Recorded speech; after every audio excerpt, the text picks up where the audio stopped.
আসসালামু আলাইকুম বন্ধুরা, আমরা সকলেই জানি যে মালয়েশিয়া নতুন কলিং আবারও চালু হচ্ছে বা আবারও চালু হতে যাচ্ছে। তো অনেকেই কিন্তু মালয়েশিয়াতে ঢোকার ইচ্ছা আছে বা অনেকে মালয়েশিয়াতে প্রবেশ করার ইচ্ছা আছে। তো ইতিমধ্যে আপনারা সবাই জানেন যে আমার ইউটিউব চ্যানেলে এবং আমার ফেসবুক পেজে কিন্তু আমি মালয়েশিয়ার নিত্য নতুন ইনফরমেশন ভিডিও দিয়ে থাকি, ঠিক আছে। তো অনেকে কিন্তু আবার আমার মেসেঞ্জারে গিয়ে নক দিই যে ভাই মালয়েশিয়া কবে খুলবে। আমি আপনাদের উদ্দেশ্যে একটা কথাই বলতে চাই, ভাই আপনার কেউ ধৈর্য হারা হবেন না। আর মূলত আজকের ভিডিওটা যে টপিক নিয়ে আমার অনেক ভাইরা আমাকে কমেন্ট করে যে ভাই আমরা যে মালয়েশিয়ায় যাব, মালয়েশিয়া তো ভিসা ওঠার আগে কলিং পেপার ওঠে, তো কলিং পেপারটা দেখতে কীরকম, সেজন্য আজকে আমি আপনাদের মাঝে এই যে স্ক্রিনে যে পেপারটা দিয়েছি, কলিং পেপারটা দেখতে সেম এরকম হবে, ঠিক আছে।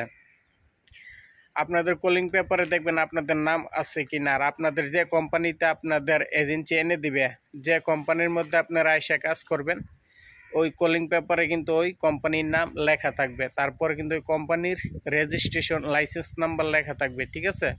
আপনারা ভালোভাবে দেখবেন যে কোম্পানির নামটা আছে কিনা, তারপর রেজিস্ট্রেশন নাম্বারটা আছে কিনা। থাকার পরে দেখবেন ওই কোম্পানির মধ্যে কতজন ওয়ার্কার আছে বা আপনার নতুন কলিং যে উঠছে ওই কোম্পানির মধ্যে আপনার নামটা আছে কিনা, ঠিক আছে। তাহলে আপনি বুঝতে পারবেন যে আপনি নিশ্চিত মালয়েশিয়ায় আসতে পারবেন। আর অনেকে কিন্তু আপনাদেরকে ভুয়া তথ্য দিয়ে বোঝাবে যে ভিসা উঠে গেছে। কারণ ভাই আমি একজন ভুক্তভোগী। যেহেতু মালয়েশিয়ায় প্রথম যে সময় আসি, তখন কিন্তু আমাকে যে আনছে সে অন্য মানুষের কলিং পেপার দিয়ে বুঝাইছে যে তোমার কলিং পেপার উঠে গেছে, দেখো। তো সেজন্য আপনাদেরকে বলতে চাই, আপনারা ভালোভাবে দেখবেন এই যে কলিং পেপারটা দিয়েছে ওই পেপারটার মতন আপনাদেরও সেম কলিং পেপার হবে। আপনাদেরকে যে কোম্পানির নাম বলবে ওই পেপারের কোম্পানির নাম থাকবে, রেজিস্ট্রেশন নাম্বার থাকবে। ওই নাম্বারে চেক করে আপনারা দেখবেন যে ওই কোম্পানির ভিতরে কতজন ওয়ার্কার আছে, তার মধ্যে আপনার নামটা আছে কিনা।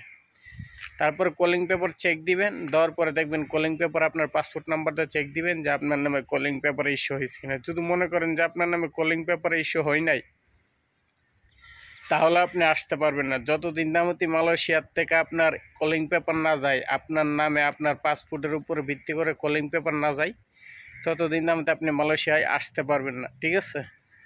আর মূলত কথা হচ্ছে মালয়েশিয়া আসতে গেলে কিন্তু গ্রুপিংয়ের মাধ্যমে আসা হয়।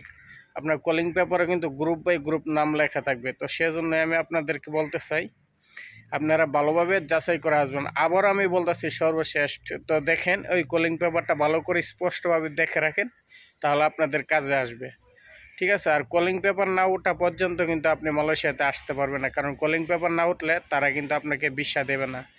আর অনেকে কিন্তু আপনাকে বুঝাইবে যে না আমরা যে কোনোভাবে তোমাকে ঢুকাইতে পারবো। ভাই এটা কারো বাবার দেশ না, ঠিক আছে। ওই দেশ থেকে যদি আপনি অনুমতি না পান ঢোকার, ও পাঠাইতে পারবে, কিন্তু মালয়েশিয়া যে এয়ারপোর্ট আছে ওইখানে এসে আপনি ইমিগ্রেশনের হাতে কিন্তু ধরা খেয়ে যাবেন। তখন কিন্তু আপনাকে আবার রিটার্ন ব্যাগে পাঠিয়ে দিবে, তখন কিন্তু আপনার কিছু করা থাকবে না। তো সেজন্যই বলতেছি যারাই আসবেন ভালোভাবে কলিং পেপার চেক করে আসবেন। আর বিশেষ করে যে নতুন বাইরা, আপনাদের উদ্দেশ্যে বলতেছি, বিশেষ করে যারা আটকা পড়েছিল বা যারা আসতে পারে না প্রথম ধাপে, তাদেরকে নিয়ে আসবে, তারপরে নতুন। তো আপনাদেরকে বলতে চাই অযথা আপনারা পাসপোর্টটা জায়গার মধ্যে কিন্তু দিবেন না, তাহলে কিন্তু আপনারা ধরা খেয়ে যাবেন। তো সবাই ভালো থাকবেন। আসসালামু আলাইকুম।